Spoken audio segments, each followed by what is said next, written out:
The elevator doors slid open on the 14th floor, and Marcus Wellington stepped out carrying 2 grocery bags filled with organic produce and imported cheeses. He'd just returned from his morning jog through Central Park, his designer sneakers still pristine despite the 3-mile run. At 32, Marcus had everything: a corner office at his father's investment firm, a Porsche in the parking garage, and the kind of confidence that came from never hearing the word no. Everything except the attention of the woman in apartment 14C. Elena Rodriguez had lived across the hall for 6 months, and in that time, she'd treated Marcus like he was invisible.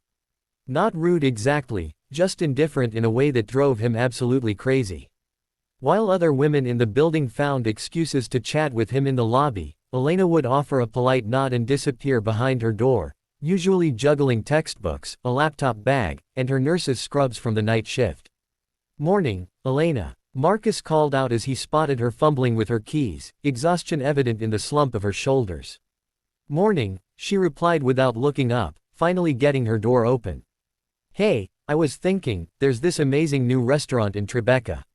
Michelin-starred chef, impossible to get reservations, but I know the owner.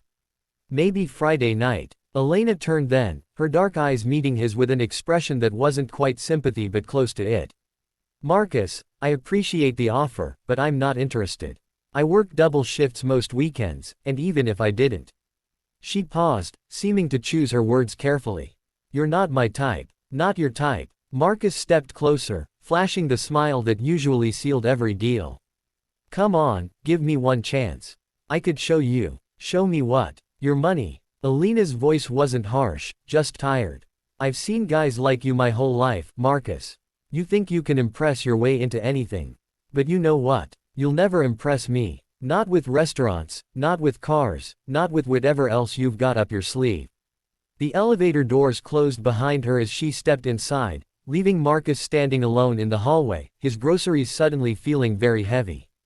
That night, Marcus couldn't sleep. Elena's words echoed in his mind, stripping away every layer of confidence he'd built over the years. For the first time, he wondered if she was right. When was the last time he'd done something that wasn't designed to impress someone?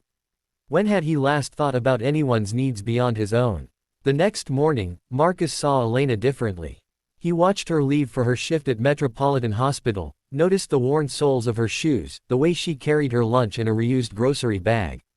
He started paying attention to the building itself, really paying attention. The broken intercom that the landlord never fixed. The flickering hallway lights. The elderly Mrs. Chen from the 8th floor struggling with her walker because the elevator was out of service again.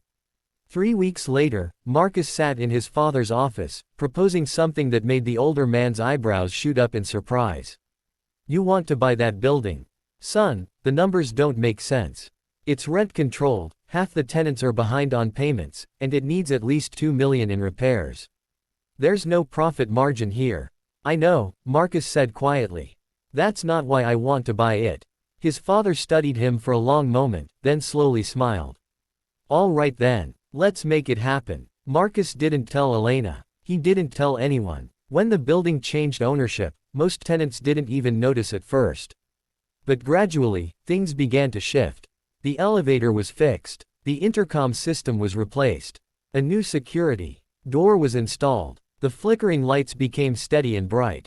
Then Marcus started leaving envelopes under doors. Inside each was a handwritten note and a check. For Mrs. Chen, it covered the cost of the physical therapy her insurance wouldn't pay for. For the Johnsons in 9B, it was enough to replace their daughter's broken wheelchair. For the aspiring musician in 7A, it meant he could finally afford to repair his grandmother's violin. Marcus never signed the notes. He simply wrote, "From a neighbor who cares." He cut his own rent in half and instructed the building manager to do the same for anyone struggling to make payments. He hired a local teenager to help with grocery shopping for elderly residents. He transformed the unused basement into a community space with donated computers, books, and a small kitchen. Elena noticed everything, of course. She mentioned the changes to Marcus one morning in the hallway, her expression puzzled but grateful. "Someone bought the building," she said. "The new owner is actually fixing things. It's nice." Unexpected. Marcus just nodded, keeping his secret. 6 months passed. Marcus found himself becoming a different person, not performing kindness but living it.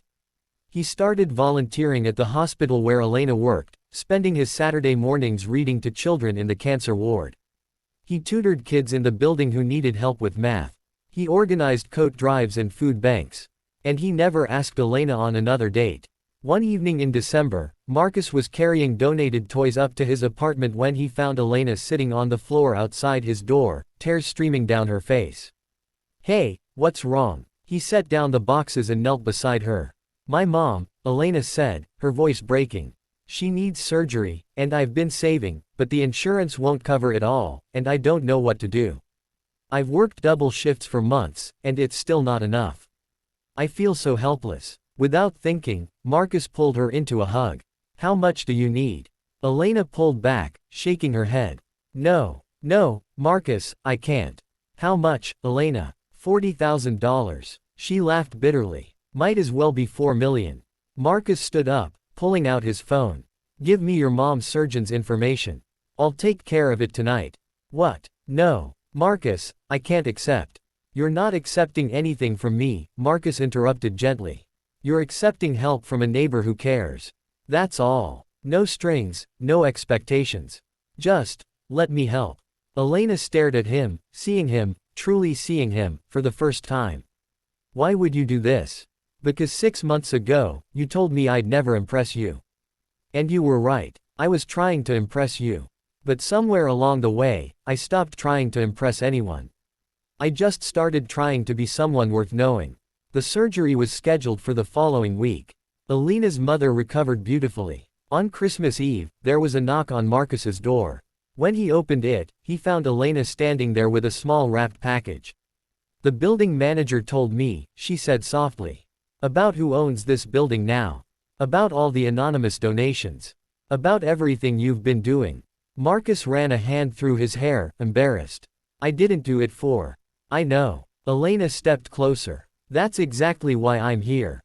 You know what impresses me, Marcus? Not money. Not grand gestures. But kindness. Real, consistent, selfless kindness. The kind that doesn't expect applause or recognition. The kind you've been showing everyone in this building for months while asking for nothing in return." She handed him the package. Inside was a simple frame containing a photo she'd taken, Marcus reading to a child at the hospital. Completely absorbed in the story, unaware of the camera. "This is who you are now," Elena said. "This is the person who impresses me." Marcus looked at the photo, barely recognizing himself. "I'm not perfect, Elena. I still mess up. I still have so much to learn." "So do I," she smiled. "Maybe we could learn together. There's a coffee shop downstairs. Very unfancy. Terrible coffee, actually. But they're open. What do you say?" Marcus smiled back, feeling lighter than he had in years. "I'd like that." As they walked down the hallway together, the lights steady and bright above them, Marcus realized that Elena had been right all along. You couldn't buy your way into someone's heart. But you could earn your way there, one act of genuine kindness at a time.